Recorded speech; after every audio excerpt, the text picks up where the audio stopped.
Ada dua pria yang tak pernah kalah. Ada satu gadis yang tak ingin terlibat. Dan ada sebuah perasaan yang perlahan mengubah segalanya. Selamat datang di kisah di antara dua senior. Sebelum kita mulai, jangan lupa subscribe dan aktifkan lonceng notifikasinya. Supaya kalian tidak ketinggalan setiap part dari perjalanan Aksana, Revan, dan Keisha. Karena percayalah, kisah mereka baru saja dimulai. Bab 20, Pertemuan yang tak direncanakan. Sore itu, langit kampus mulai berubah jingga. Jam kuliah terakhir baru saja berakhir. Mahasiswa berbondong-bondong meninggalkan gedung fakultas. Sebagian memilih pulang, sebagian lagi masih bertahan untuk mengerjakan tugas. Keisha melangkah menuju perpustakaan pusat. Di tangannya sudah ada beberapa buku catatan. Tugas presentasi minggu depan membuatnya harus mencari beberapa referensi tambahan. Sesampainya di perpustakaan, suasananya jauh lebih tenang. Hanya terdengar suara langkah kaki dan lembaran buku yang dibalik. Keisha berjalan menyusuri rak-rak tinggi. Matanya berhenti pada sebuah buku ekonomi yang direkomendasikan dosen. Sayangnya, buku itu berada di rak paling atas. Ia berdiri berjinjit, ujung jarinya hampir menyentuh buku itu. Sedikit lagi, belum sampai. Saat itulah, seseorang mengambil buku tersebut dengan mudah. Buku yang ini,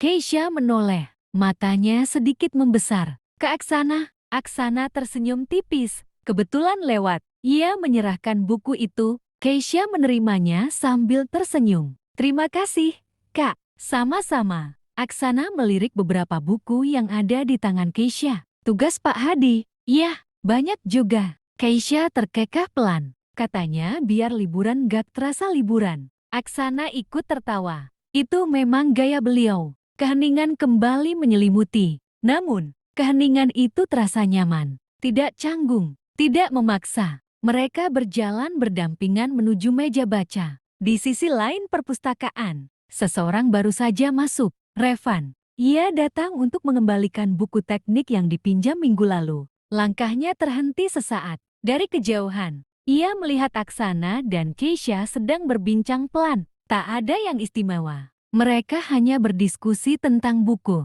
Sesekali tersenyum, sesekali tertawa kecil. Revan memperhatikan beberapa detik, lalu menghela napas pelan. Mungkin cuma kebetulan, gumamnya dalam hati. Ia pun melanjutkan langkah menuju meja peminjaman, tanpa menyapa, tanpa mengganggu. Sementara itu, Keisha sama sekali tidak menyadari keberadaan Revan. Perhatiannya masih tertuju pada buku yang sedang dibuka Aksana. Bagian ini penting. Aksana menunjuk salah satu halaman. Kalau presentasi nanti, dosen pasti tanya soal ini. Keisha mengangguk serius. Untung ketemu kakak. Aksana tersenyum kecil. Untung aku belum pulang. Untuk sesaat, tatapan mereka bertemu. Hanya beberapa detik. Namun, entah mengapa, Aksana menjadi orang pertama yang mengalihkan pandangan. Aku ke bagian referensi dulu. Oke, Kak. Keisha kembali membuka bukunya. Sedangkan Aksana berjalan perlahan menuju rak lain. Di balik rak buku, senyum kecil tanpa sadar muncul di wajahnya. Senyum yang bahkan ia sendiri tidak mengerti alasannya. Sementara itu, di luar perpustakaan, Revan berdiri sejenak sebelum melangkah pergi. Perasaannya masih sama. Belum cemburu. Namun firasat itu, kini terasa sedikit lebih kuat, bersambung.